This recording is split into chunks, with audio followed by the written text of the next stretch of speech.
It's going to be led by, or moderated by Annie Van Beber, who's actually was the second chair of the IGDA.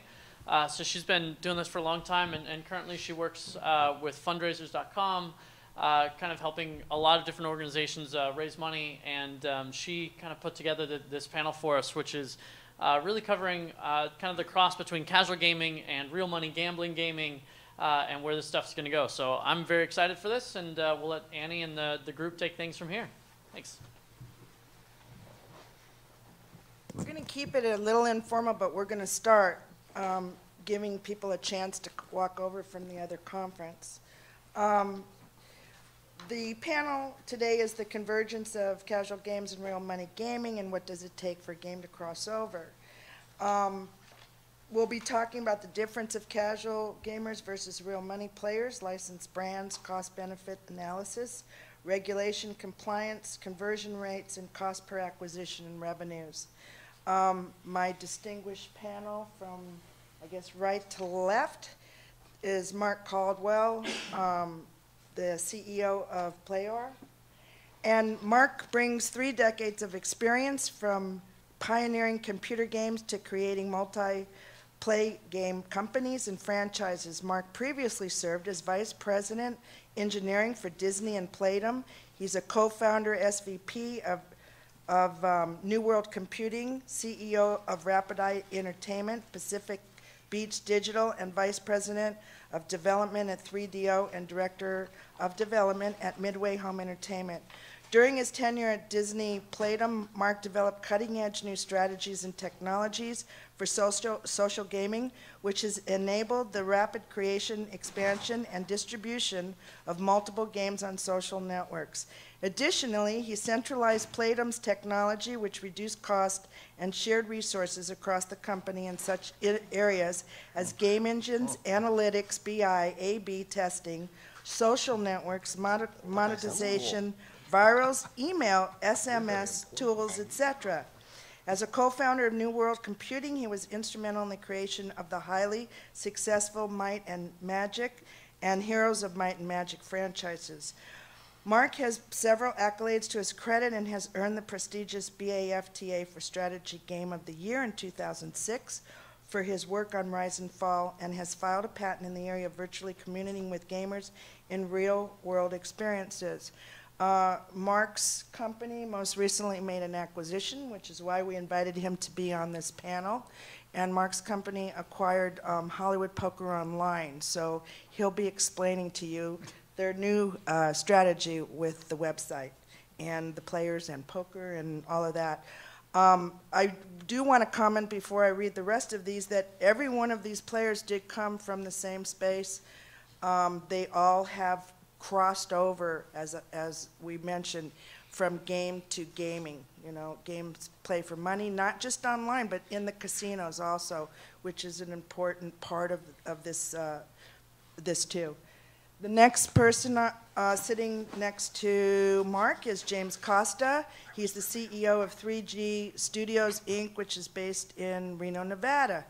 He's the founder and CEO, and over 18 years of experience in the tech and video game industries. He has created games across multiple platforms, including traditional consoles, handhelds, mobile, and social networking sites. Some of those credits include collaborating with Harmonix to release Rock Band and developing Jillian Michaels' Fitness Ultimatum 2009 for the Wii, which sold over 1.7 copies. Mr. Costa led... Thank you. There you go, a fan. Mr. Costa led 3G in being named the Nevada Center of Entrepreneurship and Technology 2011 Technology Company of the Year, and 2012 Software Company of the Year for the state of Nevada. 3G was also a 2012 Northern Nevada Best Place to Work finalist. Since 2010, the company has expanded to include, and I think I understand now that I've seen your studio why you got that award, because I would want to work there with all the Thank you. toys you have in there, especially those machines, yeah. Okay, since 2010, the company has expanded to include work on projects for the casino gaming industry. Mr. Costa understands that video games are the first form of interactive media with which younger generations come into contact, and he knows the importance of integrating that type of production value and interface into continuing media interactions. As current and future generations become adults, they will, these are his words, they will maintain their high expectations of media, and this is the key to successful planning for the future of the casino gaming. Next to him is Rich. Rich Roberts is the CEO of Slingo. Mr. Roberts is considered by many a thought leader in the casual games industry. Prior to joining Slingo, Rich was Vice President of Sales and Business Development at PlayFirst, overseeing sales and distribution strategy, and VP of digital distribution at Atari, where he built the distribution for Atari and Hasbro games. He also launched over 200 software titles for Simon & Schuster Macmillan. Established in 1996, Slingo Inc. was one of the first casual game companies and is currently one of the leading cross-media gaming companies worldwide. Slingo is a digital interactive entertainment company that develops and licenses worldwide the intellectual property for the Slingo brand of games. The Slingo brand reaches over 55 million people through digital distribution across a variety of platforms. And there was a big discussion about this too, and I do believe that there's a great opportunity across platforms. Over these billion games of the original Slingo game has played to date, and the Slingo brand has generated over $1 billion in consumer spending. The Slingo website boasts over 4 million registered users where people can play free games as well as join the social networking community. Slingo has been played by their fans in casinos, on table games, slots, lottery tickets, bingo halls, social games, iOS and Android phone game applications. John Taylor. John is CEO of Castle Hill Studio. John has had over 30 years of experience in engineering and game design, business and software development, and company operations. He currently is the founder of Castle Hill Studios, and in 2001 entered the casino gaming market. I'll never forget, I was at the G2 Expo about 3 years ago, I think it was, and I was trying to figure out, because I had noticed that the slot machines were starting to look more and more like video games. They had a lot going on in them. There were community-based games. You could log in, give your username and password. On the ones that were server-based, they would have leaderboards and hold rewards and all of those kind of things. And there's a story actually in the Casual Connect magazine that someone and I wrote about this. And so I walk into the G2 Expo. It's the large expo for the casino industry, because I kind of wanted to see if there was an opportunity for developers. That's always been where my heart's been. That's why I've been involved in the IGDA since 1996 or 95, because I really want to see future trends of where developers could possibly, develop and have fun and make money. And I'm walking around the show, and John's in a booth, and I go, "What are you doing here?" And he looks at me and he goes, "What are you doing here?" And so John had already crossed over. We got out of contact for a while, but we started to talk. And basically, John was the vice president of engineering at Video Gaming Technologies, VGT, which was named the fastest growing private company in America in 2005. VGT holds an estimated 35% share in the Class 2 tribal gaming market. There's different classifications that you file for physical games, pay-for-money games. John founded the Kesmai Growing Corporation, growing it to be the top provider of online games for CompuServe and AOL, which was Rupert Murdoch's company. First attempt into the game industry. When Kesmai was sold to News Corporation, he served as president of Kesmai, working with 20th Century Fox and HarperCollins Publishing and bringing entertainment content online. When News Corporation sold its online game business to Electronic Arts, he served as CPO for EA.com and GM of EA Virginia. Excuse me. He received for the 2011 Online Game Legend Award at the Game Developers Conference for his pioneering work in massively multiplaying online gaming. That was last year. Mr. Taylor graduated from the University of Virginia, receiving a BS in Master of Computer Science and a BS in Electrical Engineering. He holds a patent assigned to VGT for a cashless gaming system and method of securing and transferring monetary value to and from a gaming device.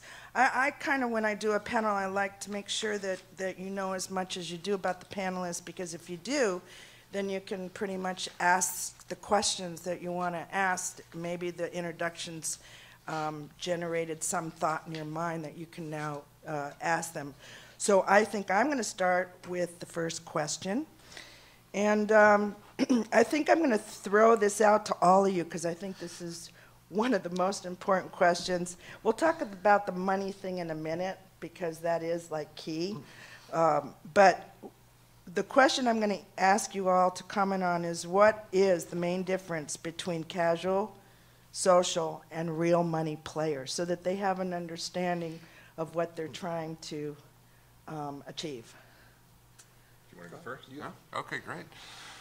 So we actually come out of the console space and then the social mobile space and into gambling. I know some people come the opposite direction, so it'll be interesting to hear everybody's comments. But you know, what we've found is there's certainly a difference in the engagement level and the commitment level of those customers, as well as the value of those customers. And I think we were all talking about that before this panel.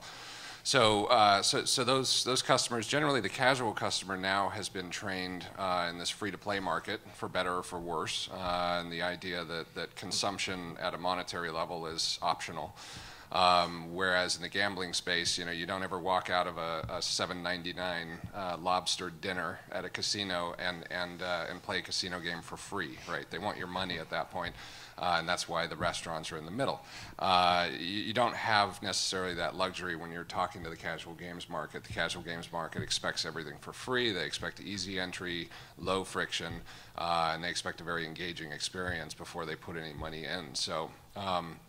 And then finally, the value of the customers, as we'll talk about, is about a factor of 10 different. So probably a little bit more than that. Yeah, I was going to say closer to a factor of 100. Yeah, probably 100. Yeah, I mean, coming from the brand perspective, what we're finding is, you know, our website on Slingo.com is monetizing players just with advertising, probably 2 to 3 times better than the social game is, and the social game is doing very well. There's a top 10 social game. So from a brand perspective, the real money gamers, they want to win money. That's pretty much it. I mean, they're playing to win. A quarter of the players on Slingo are in the sweepstakes because they just want to win money. So I think there's a real difference there. And so when you're looking at how you're building content and how the players are engaging with the content, there are those who will want to play for free. They don't want to spend money online, and they'll watch really bad commercials for 30 seconds. There are those who are on social, you know, on Facebook. They'll spend money for items, but then there are those who will spend money, and they'll spend $500 a year comparative to not spending any money at all. So that's from a brand perspective, that's what we're finding. One of the things I want to add is we have done an awful lot of research actually in casinos as to, you know, what people like, what they don't like, and you're trying to match it up with our experience in online gaming, both back in the days when the dinosaurs roamed the earth and Slingo was up on AOL. Our games were up there too, and we charged people $6 an hour to play those games. And you know, we had people, you know, Slingo players and others that would spend, you know, $3,000–4,000 a month. So you know, we over the years kind of got used to that sort of behavior. And what people like, and we said, okay, well, let's look into a casino to see if we can kind of match up these kind of personality types. And there really is a strong correlation between the players of the old days and what's expected in casinos. But the interesting thing that we found is we did, you know, in the games industry, you do a lot of market research and you do a lot of game testing. You put stuff out in front of people and see if they like it and they don't like it. And so we've done that in casinos, and we learned very quickly that if people are playing for free, their answers really don't mean very much in terms of how they play when it's their money on the line. You know, they might tell you that, well, I don't think I like this, but they will never tell you whether, you know, they're going to spend hundreds of their dollars in there. And we find that people in casinos, they're there, they say they're, you know, they want entertainment and that sort of stuff. No, they're there to win, okay? They're there to win money. That's the dream they're chasing. And if the game is too complicated or there's just little teeny things that make them think their luck has gone bad, they leave. Superstition is a big deal in this business. Yeah, big deal. there are a lot of different people, obviously, in this world, and different things appeal to different people. You take a hardcore gambler, they don't understand why people play for free. They don't get it. Like, why would you do it? I don't understand. What's the point, right? And then you have the other end of the spectrum. You have the housewife, or me as an example. I really don't want to lose that amount of money. So you really are talking about two different types of audiences entirely. You have people who are dedicated to, if I'm not gambling, if there's nothing on the line, if there's no risk, why am I involved? Versus someone who just wants entertainment.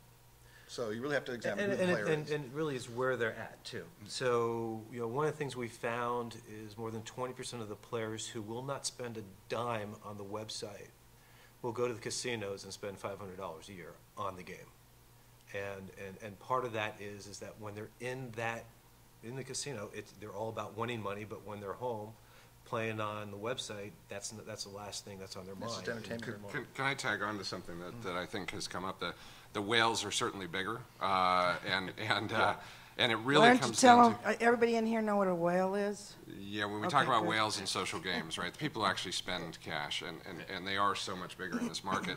But I think really the game is sort of just about the drama. It's the dramatization of the possibility to win, right? It's because that is the reason that people are there, to ultimately collect some cash. And the longer you can carry the illusion that they may win big cash and build that excitement toward a potential win, certainly the more engaging your game is going to be. The more you add complicated rule sets, the further you separate them from that possibility. So, Mark, I think this is a good time for you to step in and talk about those reverse demographics. Yeah, so we recently acquired Hollywood Poker. It's been running for 8 years. It's a celebrity site where you can go online and play actual real money gambling with celebrities online. But back in 2006, the laws in the U.S. changed and forced us to go overseas and run that operation overseas and not allow anybody in the U.S. to play. So we've actually been running that for the last 8 years, celebrity interactions with people playing. And the audience that plays those games are mostly, men.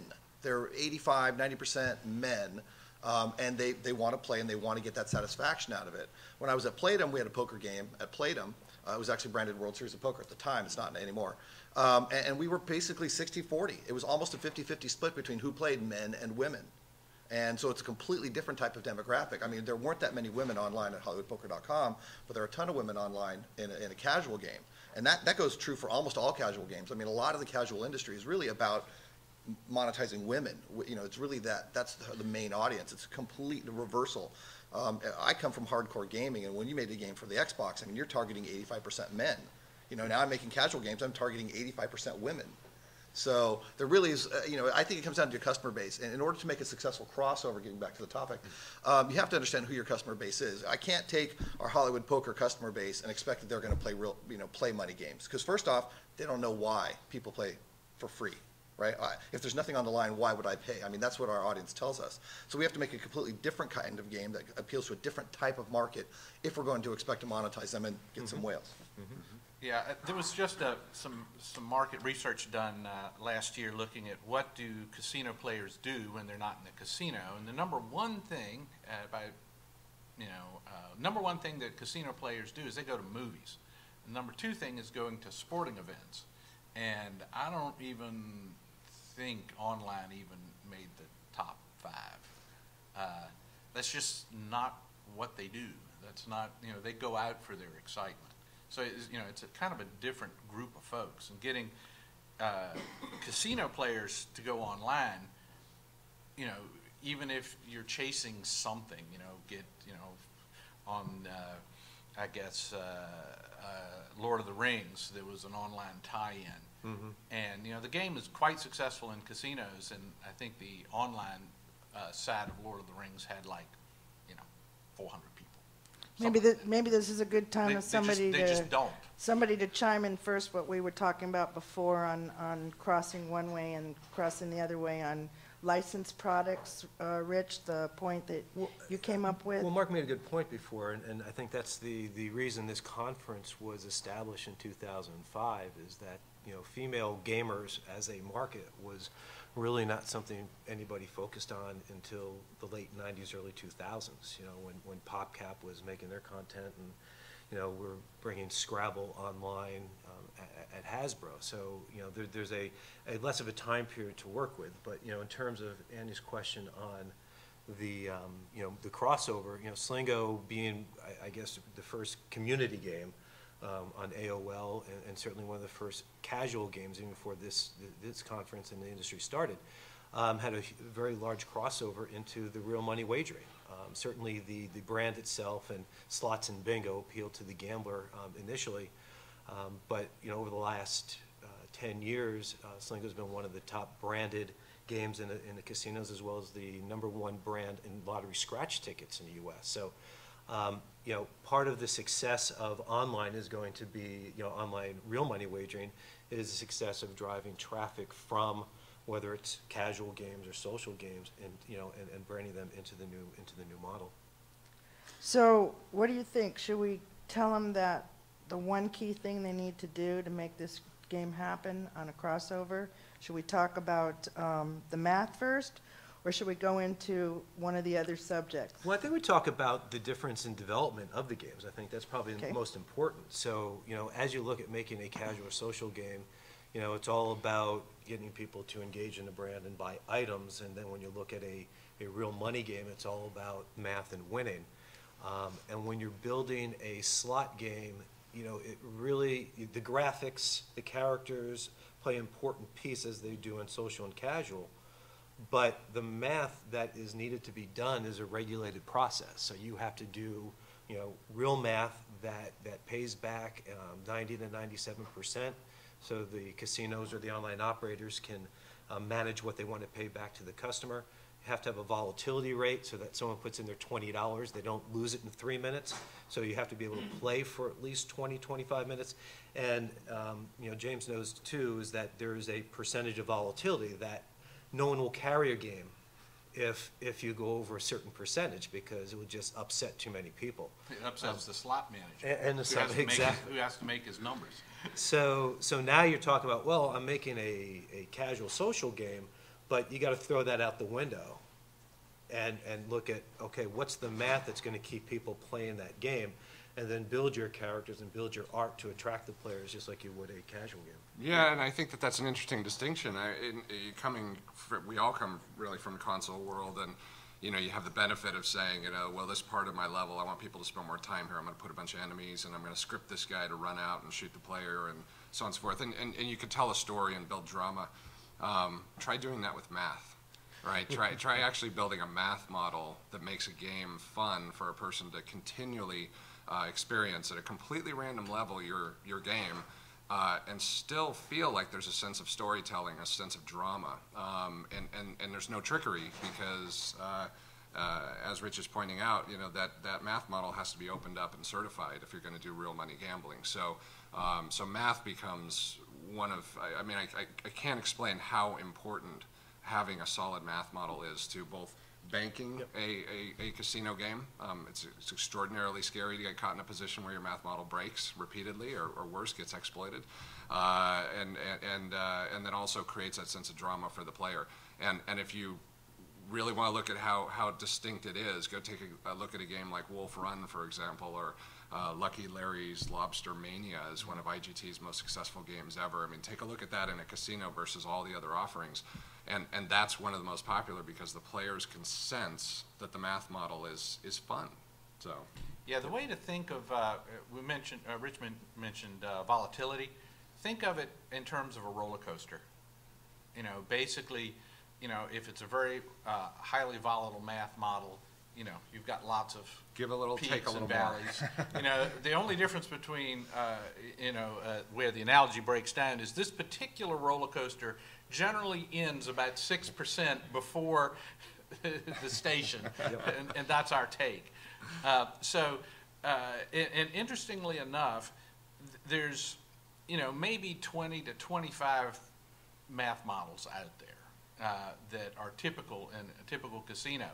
And so you have to, use a particular math model, marry it up with the sound, which is in many respects super important in a casino, and then the graphics, which is less important. And so you can have two games with the same math model next to each other. One will be 2 times the floor average, and another one might be below floor average. So there is an art to this as well. So it's not just math, it's math plus all the other stuff, and if you get the math wrong, you're dead. Yeah. Right. If you get the sound wrong, you're not dead. If you get the math wrong, you're dead. If you get the customer wrong, you're dead too. Yeah. So I mean, if you don't identify what your Right. customers are looking Looking for. for, you can't apply the math. Yeah. The other thing I thought was interesting when we were in discussion, I think, Rick, you've brought up, as all of you have, user acquisition. But Mark, I think, were you the one who I talked to also about how the costs worked for you with your Well, we have a- acquisition? I think I'm going to let Rick answer the question first, because he's Thanks. more general. You are unique to your situation. we are unique. Yeah. The acquisition cost for a customer, for the website and probably for most of the social games out there is, $2 to $3. And then you need to manage the lifetime value from there. When I was over in London at the Online Bingo Summit, the average acquisition cost for a bingo player online for real money was over £100. So now you're talking about a significant increase in what your marketing spend is just to get one user. Now, certainly that user over there can be worth 200, 250 pounds, so it's worth doing. But not every operator over there can do that. There's 350 plus real money bingo sites in the UK, so you can imagine what the competition is. And certainly with the amount of money that each player will spend, that's why the value of this customer becomes extremely high. So when you start looking at, okay, I'm going to go from casual social, now I'm going to go into real money, you got to really think about what type of bankroll you have to actually acquire those users in a way that you're going to be able to keep them for a long period of time. I'm going to and then after Mark Johnson, why don't you chime in, since you're kind of like the bingo guy too? So. We found those numbers very similar with Hollywood Poker. It did cost us, for real money gamblers, in the hundreds of dollars category, 100, not 200, but $100 versus social, which is $1 to $5 in that range typically. But I think what we have that's going to be different is we're trying to find a way to beat those costs in all situations. So by having celebrities, you have things that people are passionate about and they follow the celebrity. So we get customers in a unique way on top of that. So we are going to advertise on Facebook. We do all of the traditional customer acquisition models, but we also have our celebrities that are sort of our word of mouth as well. And so, Well, I think that's where the brands come in, right? So Exactly. if you have 350 bingo sites, what's different between one compared to the other? And then certainly there's a few over there that actually have set themselves apart, whether it's Sky Bingo or Jackpot Joy. They have a less cost in acquiring, just as you found that out. So, unless you've branded your game or what you're doing to a way that attracts more users, you're going to find those costs extremely high, probably even higher if you have no brand. Did Yeah. somebody just buy Bingo Blitz? Did I read that somewhere? Something happened with Bingo Blitz. Well, I know that they've been shopping themselves, but I don't know if someone bought them. So I don't think I can add much other than the fact that as more and more online gambling is available, you start running into all the traditional problems you have with any product, where you've got to cut through the noise. And so having branded IP or celebrity endorsements, all of those things are becoming more and more important. Inside a casino, you see a lot of branded stuff, and it's in several tiers. There's Tabasco slot machine. I think IGT has Tabasco or something like that. And it does well. And it does Been there pretty well. forever. You see it, like I Dream of Jeannie is still around in casinos. So, Betty Boop. yeah. Yep. So there are brands like that, and they're pretty cheap for a casino. Then you have the higher tier brands where the slot managers in the casinos have to kick back a royalty. And there's been a little bit of pushback on that in brick and mortar casinos because, you know, when times get tight, you know, having a royalty kickback, you know, so they're pushing those out, and you're seeing a little bit more of the traditional non-branded slots, and they market the casino. So when online gambling happens in the U.S., I mean, you're going to see what you'd expect. You're going to see Caesars. You know, you're going to see the big casino brands, and then inside the individual games branded less so. Most of you know about the Double Down deal, right? So we don't have to talk about that. And you know about the Playtika deal that Caesars Entertainment purchased Playtika. And so if you now go to their website, which they had a great run during the World Series of Poker because they had it right on the home page, Slot Mania is right there on the website. And then, of course, Double Down being acquired by IGT, which is the largest technology company in the slot industry. Is that the right way to say that? Okay. Yeah. So there's more and more acquisitions happening of casual, what we call social casinos, so to speak, because that's basically what Double Down was on Facebook, and also what Playtika, and then I know I read something about Blingo Blitz, but I don't remember what it is. But there's a definite trend going on there, and that was one of the reasons why we decided to have the panel, was because it is an emerging trend, and it would be nice if every casual game studio could get purchased for some big bucks like these guys did, right? So that's basically. Can I speak to that? Sure. So we're an independent. We've always been an independent game developer, and that gets tiring after a little while. So you know, that liquidity event looks good every yeah, now and yeah. then. We're not quite small enough for the garage, and not quite. And big you enough work for, with for Redwood IGT, Shores. right? So Yeah. so IGT, Bally, you know, we have relationships with just about everybody, all the big players, and I think what you're seeing is this vacuum getting filled.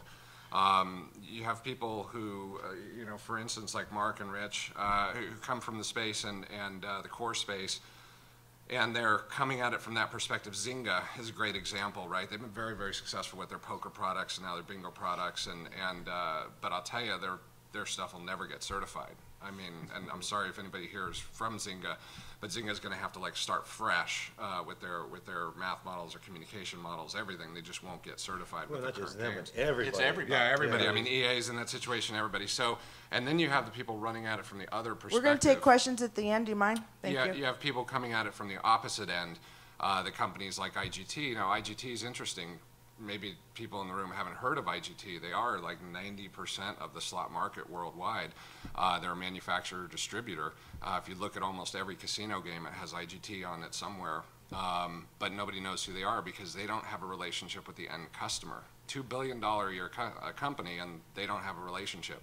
Caesars, you know, they're struggling in terms of creating that end user relationship. So what we're seeing is everybody's sort of running toward this middle ground, and they're making acquisitions in order to fill that gap. We work with people on both ends, so we're sort of right there in the middle, which I can tell you is a great place to be as a game developer. Rich, were you the one that talked to me about on the, you know, what the value it is that a casual games company brings to the gaming world because of the customers being acquired? Well, We- I think remember, it's we had that- It's really, yeah. we had the discussion, but Yeah. more particular to the brand Right. and what the value of that customer. But the around list, the brand. data list, that part, Well, that and again, that the casual game industry or the online industry does so well versus how it works in the gaming business. In terms of the brick and mortars in the U.S. and how they're able to interact with the customers, certainly Casual and Social does a much better job in keeping them on the sites and interacting more around the games. The brick and mortars, and you can correct me if I'm wrong, but they don't do a lot in terms of outreach outside of their player's card and getting people into the casinos to play certain games and really being proactive in marketing. They certainly market who they are, but not necessarily a lot of things that would bring customers in where I think a lot of their core demographic lives in the social and casual world. So I think, you know, what Caesars is doing is trying to break through that mold, and certainly Bally's and some of the other manufacturers are looking to do that. But then you got that wild card IGT, who's not a casino, they're not an online player. You know, what are they going to do? You know, we don't know, because certainly, you know, as the laws are coming in, none of the states in the U.S. are offering licenses up to anything but a land-based casino. So, yeah, it's hard to imagine, you know, unlike many parts of the games industry, if you are developing casino games, you really don't have a relationship with the man or woman putting the money in the machine. You know, your customer is the casino. The casino has, through the player card and all that information, they know bunches, actually, depending on the, which system, they know bunches of things about the players, and, you know, they'll reach out, you know, I can't tell you how much junk mail I get from casinos, to try to get you in there. But there is the relationship between a casino player and the manufacturer of a game is extremely weak. You know, you could go in a casino and you ask someone, point out a game from IGT, and, you know, statistically about half of the games in there or more will be IGT, so a random point would work, but most of them would have no idea. Yeah, and they would have no idea. They have loyalty to a game, and some of the more superstitious ones have loyalty to a very specific game. You know, this one here with this serial number I had a great experience with, and if you move it, I'll be very upset with you. Yeah, superstition's a huge factor. Yeah. So you know, I think a lot of these casinos are buying these because they're really buying the players, right? They want that player base of people, and then they can advertise to those people, as we're all saying, but also directly they can give value in the game that they're playing and say, hey, when you go to Vegas, bring this value with you. So they can, and then that gets the people into the casino. So it's just it's a way for them to reach out to these audiences and bring people into their, you know, experiences that they want to offer. And that's a great point. As long as we're just tagging on to that, it's something that John brought up. It's an excellent point. Is that the casino gambler doesn't transition, and I disagree just a little bit with the sort of findings regarding that. So our company's based in Reno, right? We have casinos. I'm literally across the street from Harrah's Casino downtown. And if I want to gamble, I'm not going to jump online. I'm going to go to the casino because, quite frankly, there's drinks and they serve you alcohol. And yeah, they serve you alcohol. And when you want a meal, it's great. And certainly when I want to play poker, I want to look somebody in the eyes, right? And enjoy that game of poker. So I think that's more what you're seeing is that casinos are brick and mortar based or geographically based, and you as developers are going to have to figure out, you know, what is your drink girl? What is your lobster dinner? What is your your ability to allow poker players to interact effectively online? Because it takes that whole experience. If the casinos could just put slot machines on sidewalks and make money, they would, but they have to offer more to the experience. So you've got to do that as well. The game is an attractor, it's great, but you got to put a business model behind it. Well, slot machines on sidewalks, that's a good segue into the last question we're going to answer, okay? Because without this being legal, nobody can do it. So that's the question. And I'm going to start with, Rick, I'll start with you because it's interesting the way you wrote it. What is the timing of real money gambling in the U.S.? And then I'm going to move over to Mark. He does have, no, we're going to move over to James, and then you'll understand why Mark acquired his site. How's that? Okay.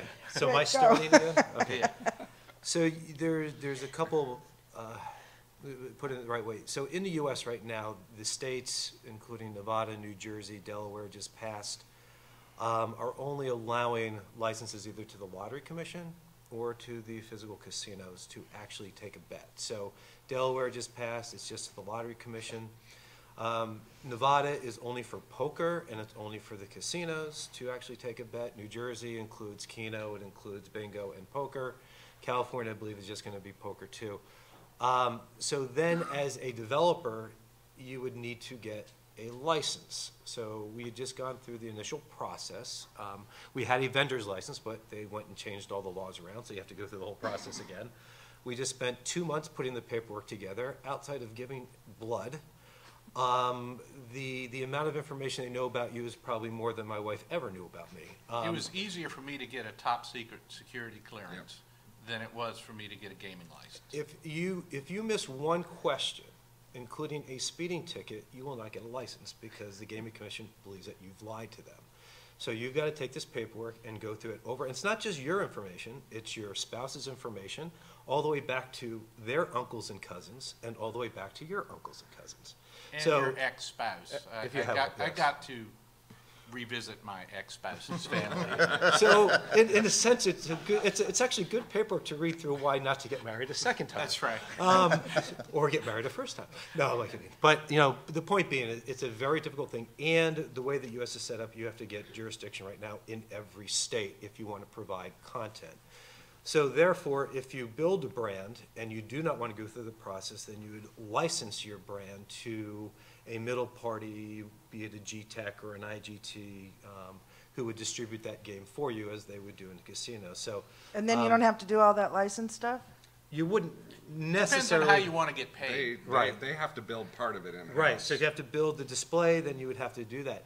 Now, over in the UK, where it's already been working, as long as you've got the upfront fee, you pay the licensing fees, you use a regulated technology, you go through all the steps. You don't have to be a land-based casino to get a license. You know, there's hundreds of different companies that are taking bets. So it's very conservative. It's going to be here in the U.S. comparative to what's happening in the UK and some of the other European territories.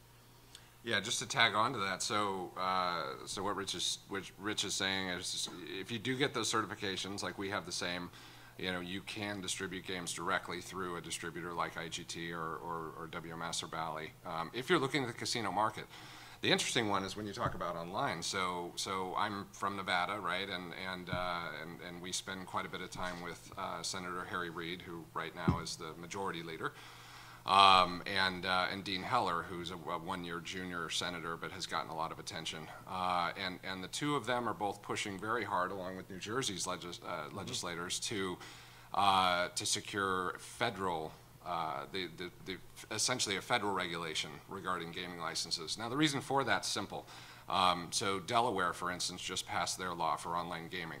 They don't have a single company certified, and it's just Delaware. And I'm sorry if you're from Delaware. I'm making a lot of apologies to people. So, but you know, it's a market of 900,000 people. So why would you even bother racing into that market? Likewise, you know, Slingo's from New Jersey. We're from Nevada. If things don't go federal and we can't get a federal gaming license, then why would we stay in those states, right? I mean, certainly there's other states. We have California 10 miles away from our offices. We would certainly relocate the company and go after that bigger market. So the whole state versus federal is going to be an interesting issue.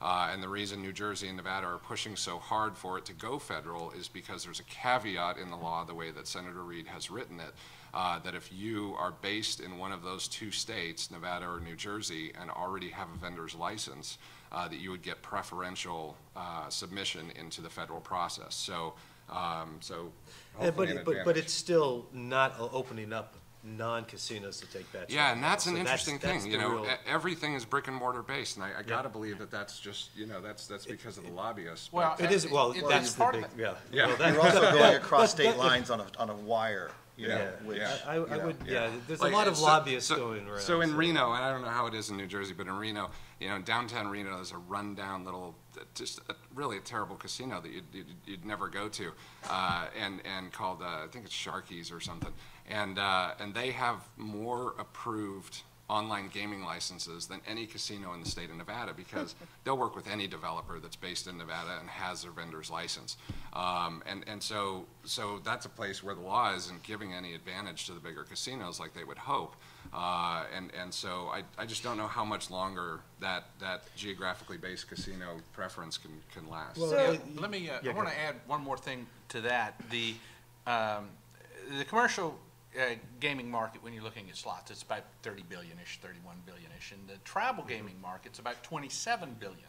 I've spent most of my time in the tribal markets, and they are basically screwed when it comes to online gaming because the way all the laws are structured, they've been able to do it since day one. They were exempt from the Wire Act, which was really the big hammer the federal government was using. However, the way the laws are written, you have to be on the reservation and go online to gamble. You must be physically there.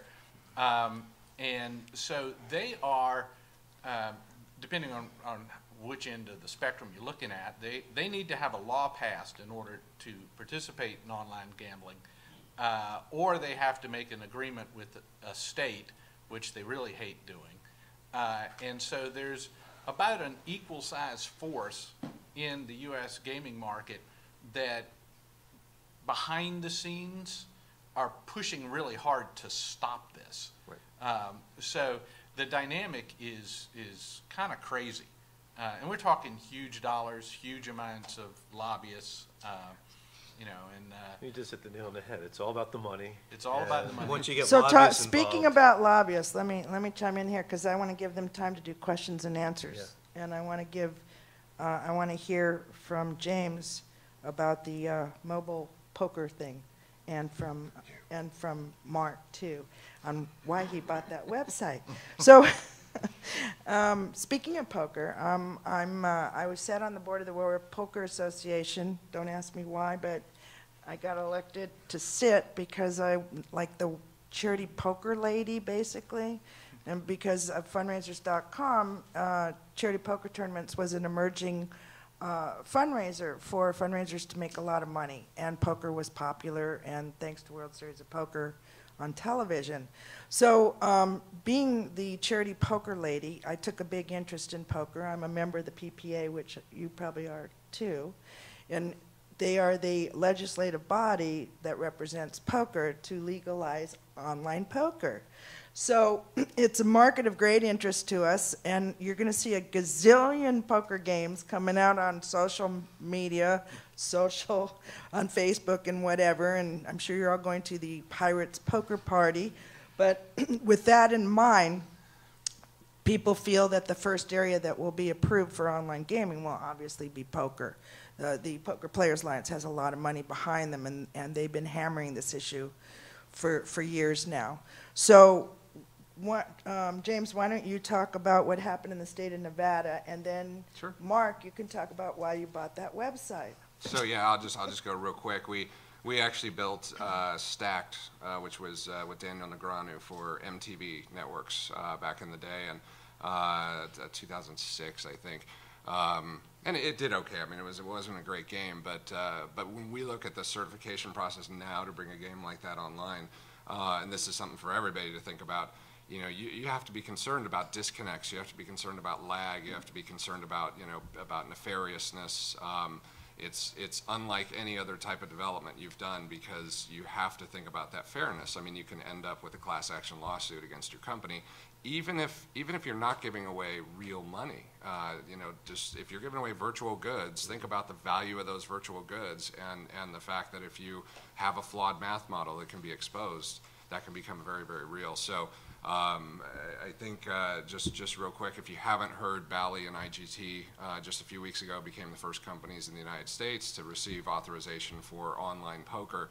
And so both companies, we work with both companies. They're our clients, and so we're very much in the know about what they're preparing to launch. But once again, they have to be tied to brick and mortar, which is an interesting twist for them because both companies have been sort of slaves to the brick and mortar business for quite a bit of time now. So, But I think you have more in the exciting state of news. Nevada, didn't it just become a ruling that it's authorizing companies to operate mobile poker games? Oh yeah, Well, absolutely. the hole in the Wire Act, the change that's happened recently is really about skill-based gambling. Okay. That's why you hear a lot about poker and things like that, because poker is considered a game of skill versus roulette or craps or something where it's a game of chance.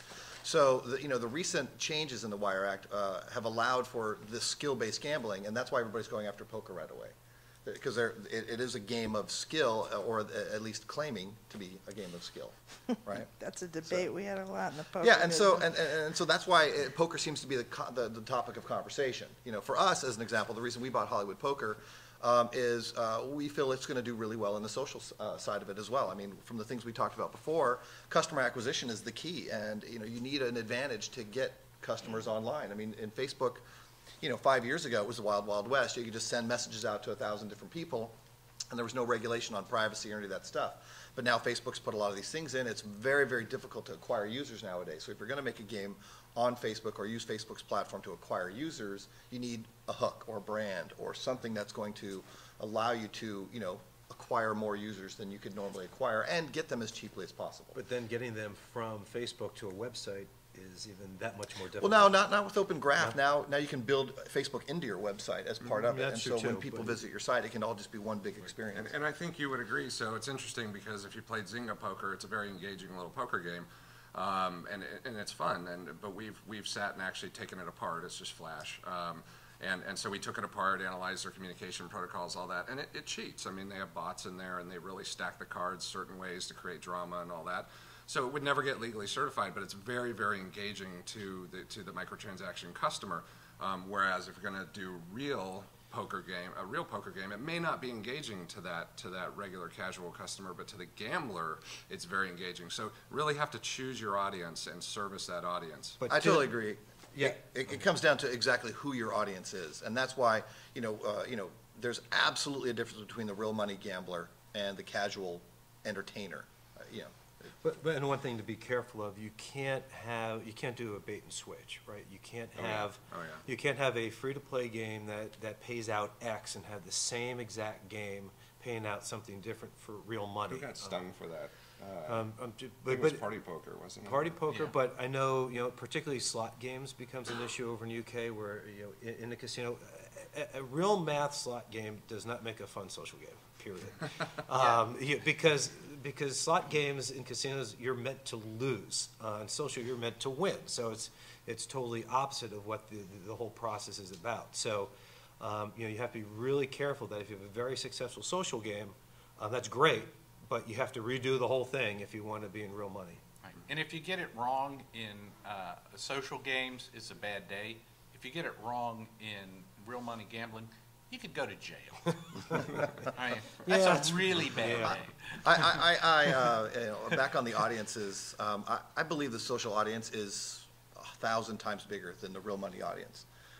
Sure, and how sure, you monetize absolutely, sure. and how you monetize a real money game, you get money from everybody every time. There's a little rake or some sort of fee that gets paid every hand or every pull of the wheel or something, right? Whereas in the social game, you're really monetizing 1-2% of your audience. So it's really how your math works to acquire money from each player is completely different. Yep. So Absolutely. So I think we're going to open it up to questions and answers. You had a question? Okay. I guess the algorithms then can't be trade secrets, right? Well, They're patented. you definitely patent. patent your algorithm. And, I mean, that's the other thing that most people don't really realize going from just a casual game or an MMO kind of thing. The gaming industry is up to your eyeballs in patents. All right. Things that you would think are just normal things, like that little piece of chrome across the front of a game. Well, that's patented. IGT has a patent on the use of USB inside of a gaming cabinet. I mean, so, you can run into a minefield of problems with patents. And on the regulatory front, your source code and your math are all turned over to a third-party gaming lab, and they analyze it. They will build your game from scratch, go through line by line, look at your math, analyze your math, and then you're certified. All right. So and they keep it confidential. John, sort of. They want us to wrap it up because we've got like 5 minutes. But in regards to what you're saying, I'm going to just pose this to all of you because I want them to be able to leave with solutions and not a lot of doom and gloom because we're supposed to be here telling them how to get in the business. So here's my question. IGT, Aristocrat, Bally's, WMS, some of those being names that started way back in the pinball industry, went into the CD-ROM game business, etc. They definitely saw the writing on the wall. They get it. Are these companies going to become the middleman? And I'm looking at what Zynga did with Facebook, okay? I'm trying to compare casual game market and what's happening in the gaming market. And the fact that IGT, you know, when they acquired Double Down, it was obviously because Double Down now, if you read the press and casino player or slot player or whatever, they're going to control which casual games, basically, I guess, come onto. Well, it's all going to be based on law. It's going to be if the feds get in and they bring in basically a UK model that opens up for everybody, then that's what it should be in But free I'm saying, market. yes, But- I agree. But if that takes too long to do in the States, the minefields that John's talking about and we all know about, can they go to IGT and can they look at these people, I guess, as a middleman for them for entry? yes. That's the question. I would just be careful to consider IGT and Bally and WMS to be the entryway to the mass audience. Oh, I'm not saying that it is. I don't know. I'm more interested when EA throws the switch. Okay, thank right? you. I mean, so your traditional publishers are still going to be valuable partners once they get through the certification So process. has anybody But stepped up to the plate on the game side of the business to do that? I think everybody's a little bit worried about the brand issue. I mean, Zynga put their toe in the water and they got stung. There was an article written, I think it was in WSJ, about, is Zynga duping their players? You know, are they going to start bringing their casual players that they've trained to put money in over to slot games? And Zynga had to make a public statement, no, we're not. But we're interested. So all of these companies have a brand issue. They have to be a little bit careful until it's a legal thing. Rich, what do you think?